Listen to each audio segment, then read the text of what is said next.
All right. Thanks, colleagues. And when I was asked to talk about the work that we've done so far, and I was told to do a PowerPoint presentation, I said, no, I'd rather want to reflect on this particular project and reflect from my own experiences participating in research that I knew absolutely nothing about at that time, except the fact that when we were growing up, we had to watch Chinese movies and Indian movies, and there were subtitles. So we didn't know the importance of those subtitles at that time. But when I look on hindsight, I'll reflect and then understand why those subtitles were there and why we were able to enjoy the movies reading those subtitles.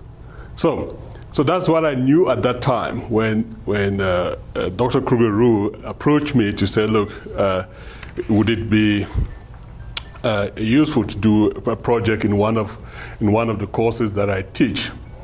And I said, well, yeah, I don't know anything about subtitles, but so I had my reservations about it at that time, but we did it anyway.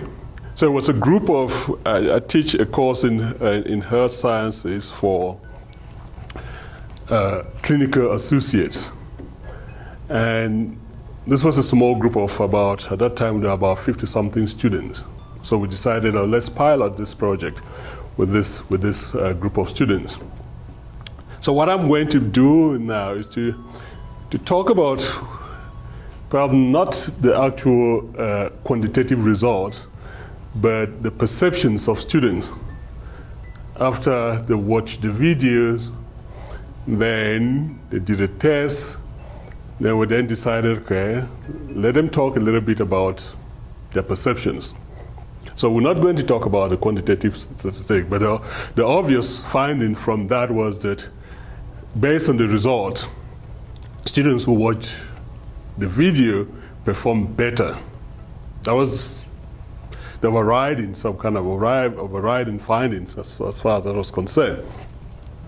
But we then said, well, just looking at the quantitative data is not good enough. Let's perhaps get a sense of students' perceptions about subtitling. And that's what I'm going to talk about. So I'm going to highlight some of the key findings and also how this actually built into this bigger project that we're doing today. And the one thing that came out of this were kind of the conflicting narratives from students. Some students who believed that, well, it was useful, and they mentioned some of the things that have come out even from the research that Emery presented in terms of comprehension, in terms of retention, in terms of retrieval of information. But there were also those who were sitting directly on the opposite side, which for me as a researcher makes for very interesting data. And when we spoke about it after we analyzed the data, I said, look, this for me is very interesting data. It doesn't really devalue the project in any way, because that's what we want to see when we do research, when we get all these conflicting views on research, which is, for me, it's great. All right. So the first thing that we wanted to find out, which we found out, was that subtitle videos was a strategy to enhance comprehension of key concepts. Remember, this was a group of predominantly black students. I had 1 or 2 white students in my class at that time. And they were watching a video on, I think, correct me if I'm wrong, it was anatomy. It was an anatomy, or yes. The endocrine system? Yes. Yeah. And it was a video from the US. So you can imagine a group of black students sitting and they have to watch this video, and that's what they're teaching them in class. So they're basically teaching that video in class. They use that video in class. So we decided to subtitle the video. So they sat there. So you can imagine what they could possibly say after watching the video. And this was a sort of a complex concept, for this particular group of students. So when we did, after watching the video, we did the testing, then obviously we had to find out about their perceptions. So we wanted to look at, from the finding itself, we could tell that there was a group of students who felt that using subtitling was able to enhance comprehension of the key concepts. Okay? And they said things like, without subtitle, it was a bit difficult. I couldn't hear the words properly or know the spellings. With subtitles, I was able to answer more questions compared to watching the video with no subtitles. This is a student testifying. Another one said, with subtitles helped me remember the information given in the video. It was easier to answer the questions afterward because I could see where the words are and the pictures helped me to remember. Without subtitling, I could not always hear the words and the woman talked very fast. So that's just an idea that it helped them with comprehension. Another thing that came out of the research was the fact that it also jogged their memory. Right, so when they look at this thing, look at the subtitle, it would jog their memory. And this is what they say. With the subtitle, it is easier to remember. When they are speaking during the video, you remember more if you have heard and seen the information. I'm a visual learner and cannot remember or understand an audio presentation. I never.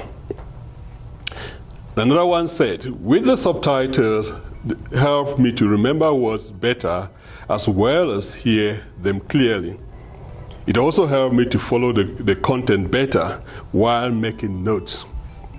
It helped me, and I prefer to watch videos with subtitles.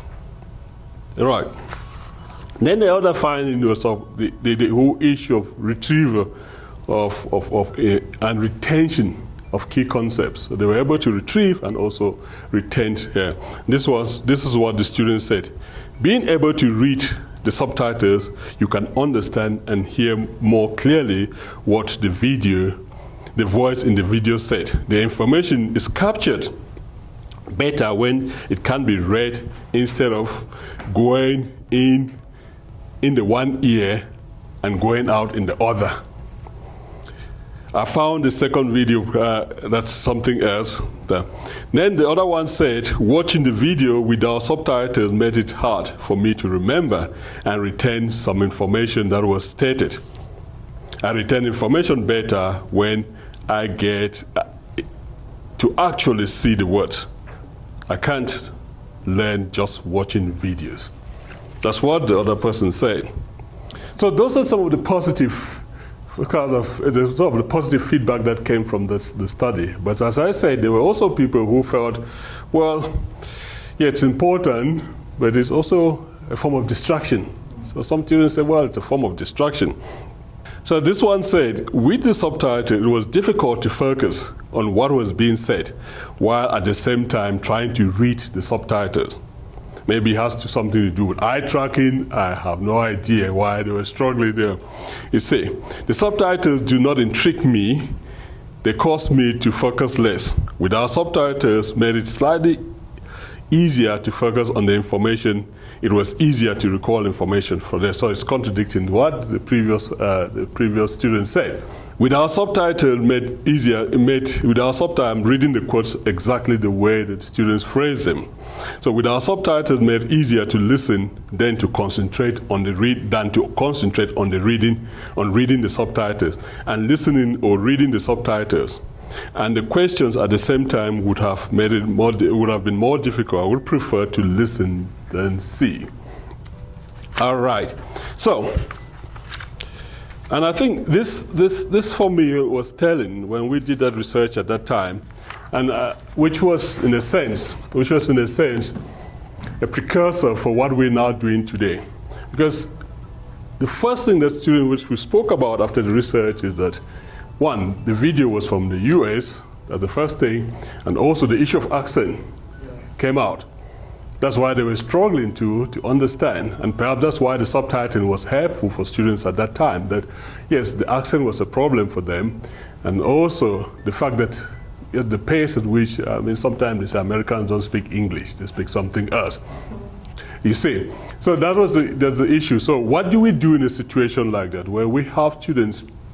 Yeah, it was also about the critical issue of language itself. That yes, these are subtitles, but the subtitles are in English anyway, which is a language that students are generally struggling with. So we then say, okay, perhaps what we could do, which then bursts into the study that Emery was talking about in natural sciences, that we could then explore the possibility of kind of multilingual subtitling. And that's where this has led us to this bigger project. So those are some of the issues that we picked up. And of course, at that time, we also, well, is there a possibility for us to also develop our own videos? So perhaps Mohammed, who teaches biology, would develop a video. So they see Mohammed in that video. Would it make a difference? Instead of importing a video from the US, for example, you know, which is what they're using to teach them today. All right, so those are some of the issues that we sort of toy with at that particular time, and which then led us to this bigger project, and that's why we're here today. So thank you. I think I've used my time, 10 minutes indeed.